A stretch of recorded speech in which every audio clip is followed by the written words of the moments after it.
So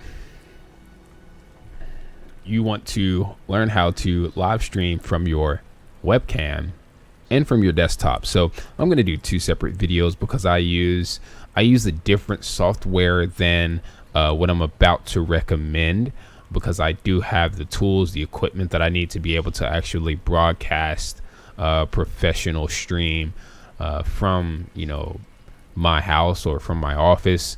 But Facebook has rolled out with a lot of features that a lot of people are unaware of, and they're still trying to find out how to live stream. They're using third-party softwares to live stream from their webcams. They're not necessarily trying to live stream from their desktop.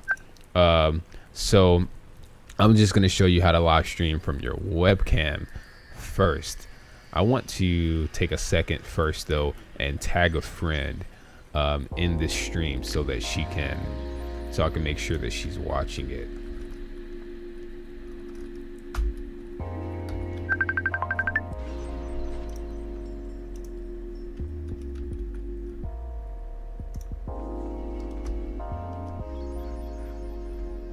All right, so let me reply to a message really quick.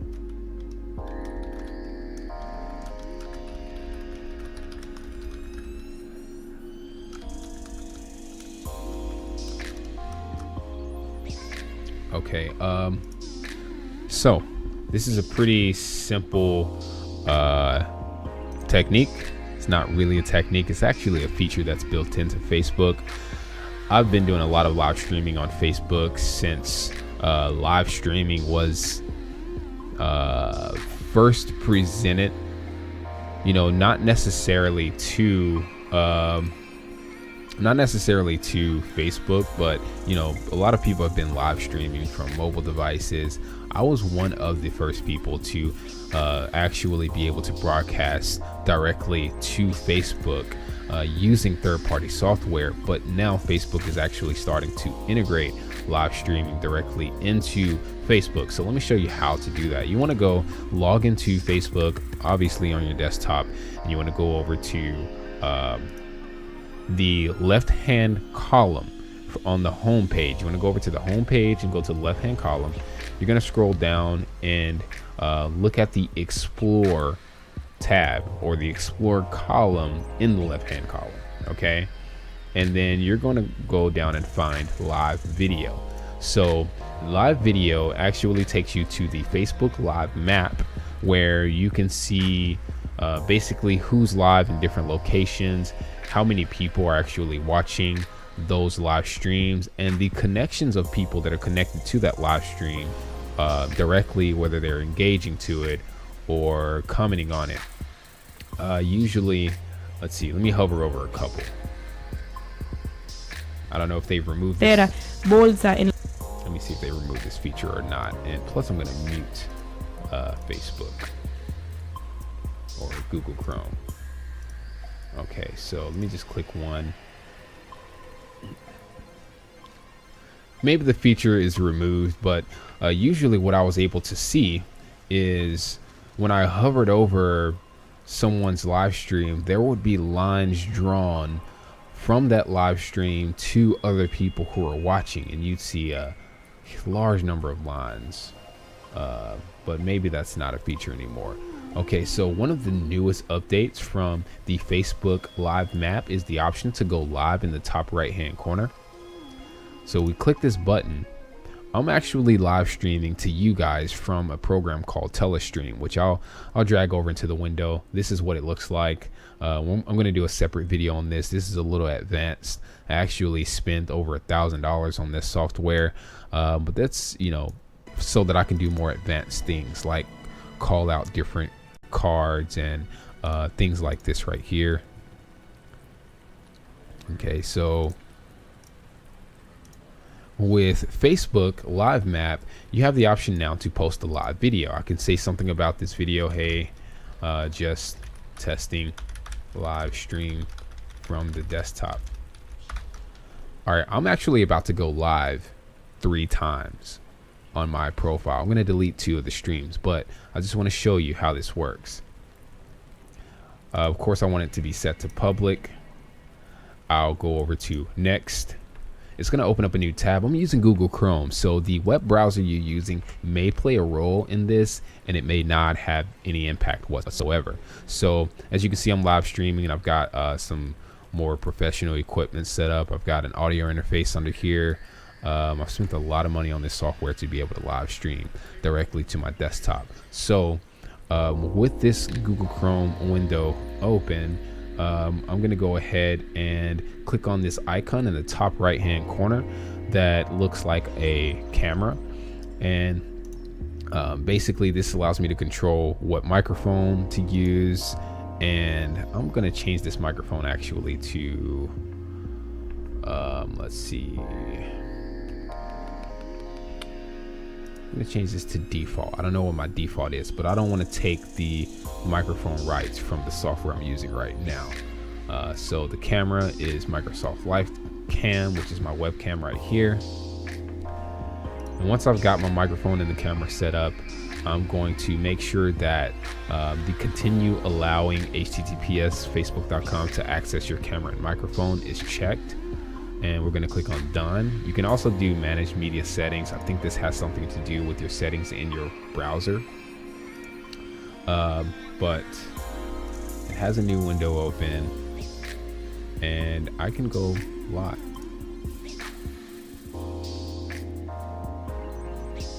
Now I'm live twice, basically. I don't know if my mic is up from this live stream. I'm live from my desktop webcam book, or a desktop computer with a webcam plugged in. You can go live from there. Obviously, I'm using a lot of my streaming, and I hope this isn't choppy because I'm using a lot of my processing power to do this live stream. But I'm going to go ahead and finish the stream, actually.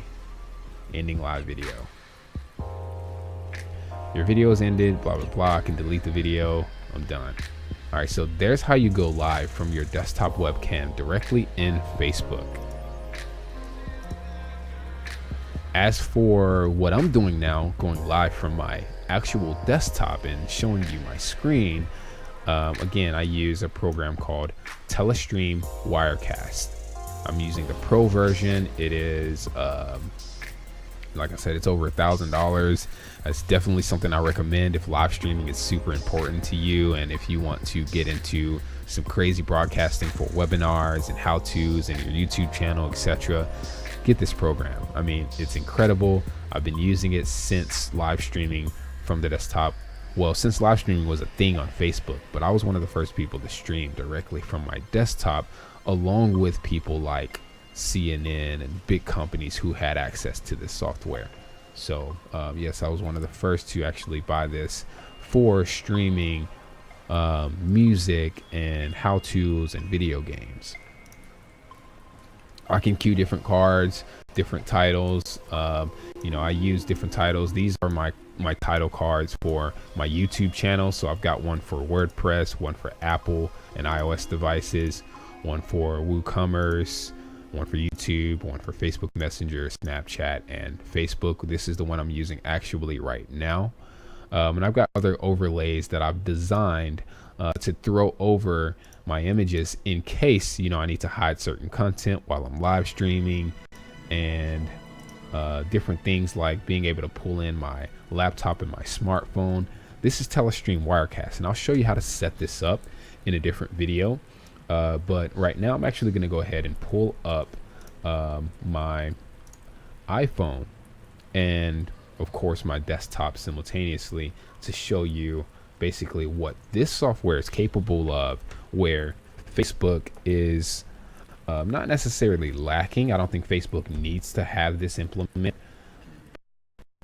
I'm live streaming now, and I'm actually broadcasting over things like my phone and my desktop at the same time. So, I've got music queued in here. I can cue videos in here, and different audio presets. I do a lot of live streams with some of the artists that are either managed by me or partnered with me. When they release an album, I live stream their album through this software on their page.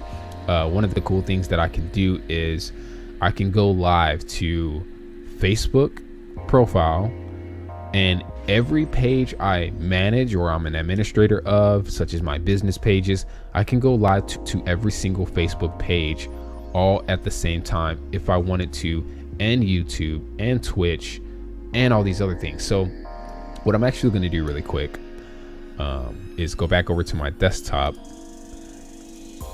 And so now that you know how to go live from there, I'm just going to show you a couple of cool features on Telestream Wirecast and why I recommend investing into this software.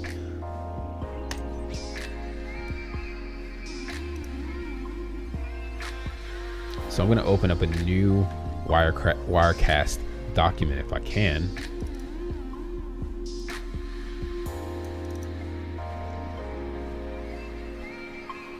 Which I believe I will be able to. So let's give this a shot. File new.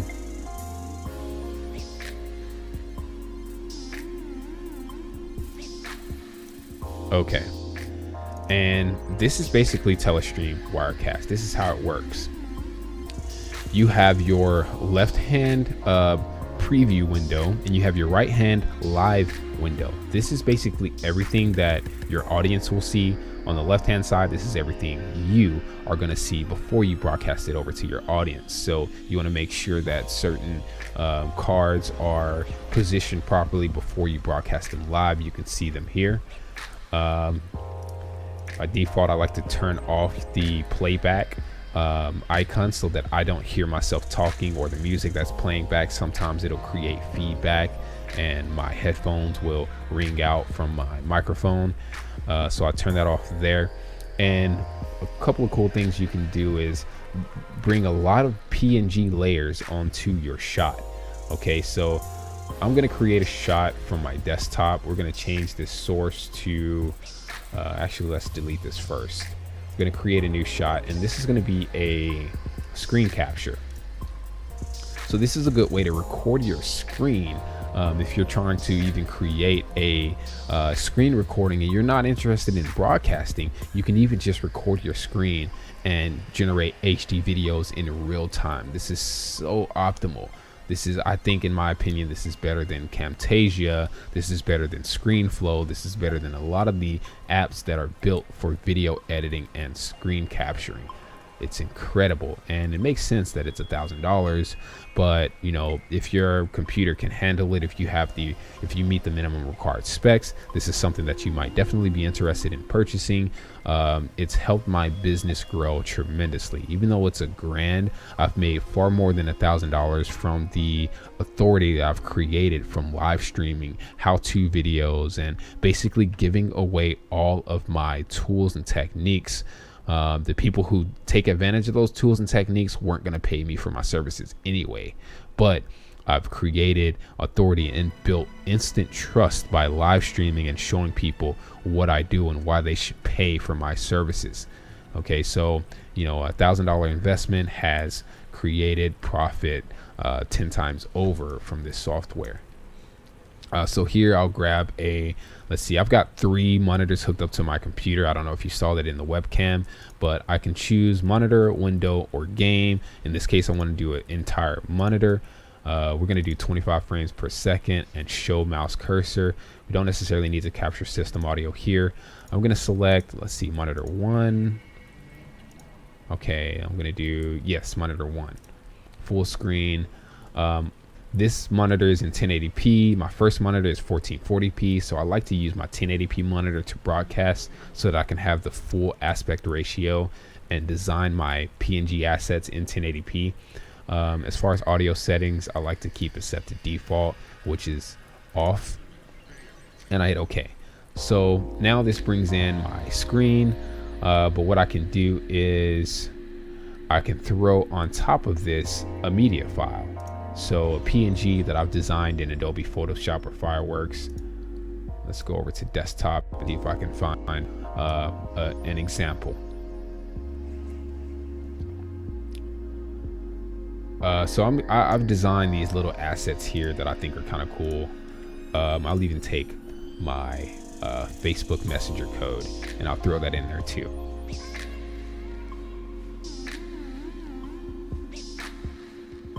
So of course it takes a second to load them in there, but you know, boom, boom, boom. I can throw these on top of my live stream. So I'm going to close this actually. Don't save. There's a lot more where that came from. There's a lot more that I can show you in a tutorial, but let me just throw something in here in real time to show you what's possible.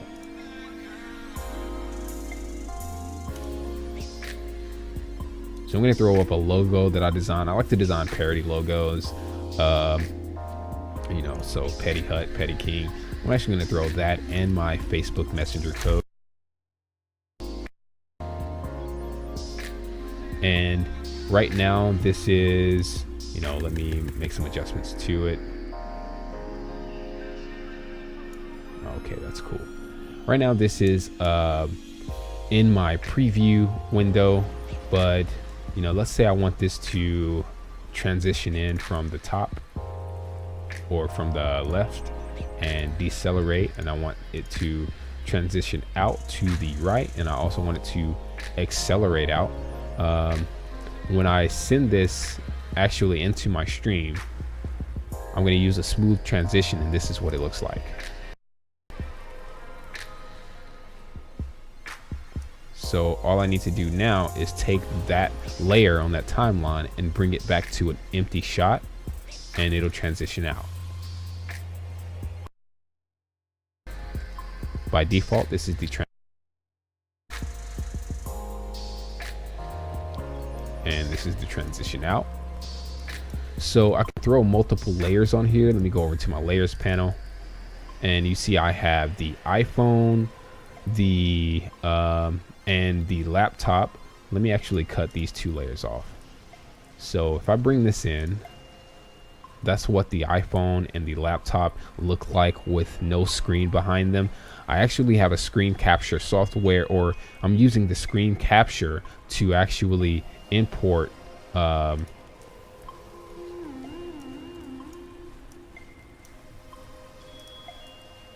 desktop behind this laptop PNG and my iPhone behind this iPhone PNG, my iPhone screen. So in reality, let me actually go and hide those again. This is my iPhone actually using the Air server, which is another piece of software that I purchased. I think it might have been $40 or something to broadcast directly from my iPhone over to my desktop. And I'm using the screen capture with window option, not full screen, not monitor, but window, to actually capture this window.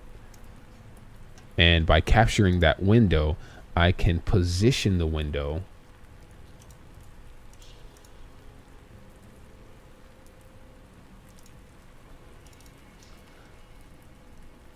to sit directly behind the iPhone PNG that I've created in Adobe Fireworks.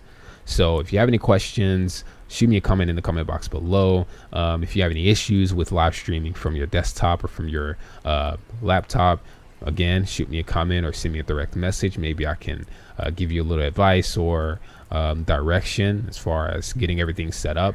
And if you want to get into live streaming from Wirecast, if you want me to do a video on how to set that up and how to design assets for your live stream, again, send me a comment and I'll do everything I can to make this process easier for you, because live streaming is the future. If you don't start doing it now, you may get in too late, and you definitely don't want to be late, right? All right, guys, thanks for watching. Shoot me a like, share the video with someone that can find this useful, and follow my live updates for more videos like this.